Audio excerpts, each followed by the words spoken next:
அனைவருக்கும் வணக்கம். இன்னிலிருந்து நாம உவமையால் கூறும் பொருள் அறிதல் என்ற டாபிக்ல இருந்து டெய்லி 5 உவமை அதுக்கான பொருள் பார்க்கலாம்.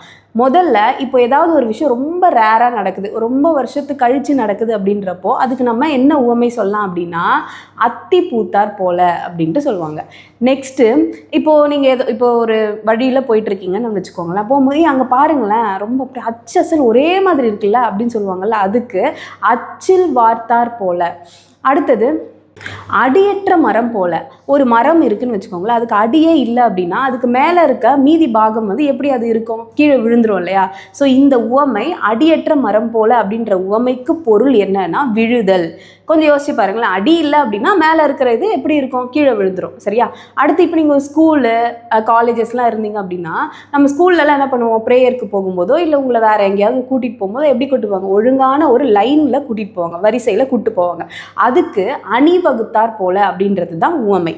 இன்னொன்று என்ன சொல்லணும்னா, இப்போது உங்கள் அப்பா அம்மா யாரோ கடைக்கு போகிறாங்கன்னு வச்சுக்கோங்களேன். நம்ம என்ன சொல்லுவாங்க, அப்பா நானும் வரேன் அப்படின்னு அடம் பிடிச்சிங்க அப்படின்னா, சரிப்பா நீ போயிட்டு என்ன போய் ஸ்லிப்பரை போட்டு வா அப்படின்னு சொல்லி அனுப்பி விட்டுட்டு வெளில பார்த்தா என்ன பண்ண மாட்டாங்க, இருக்க மாட்டாங்க இல்லையா?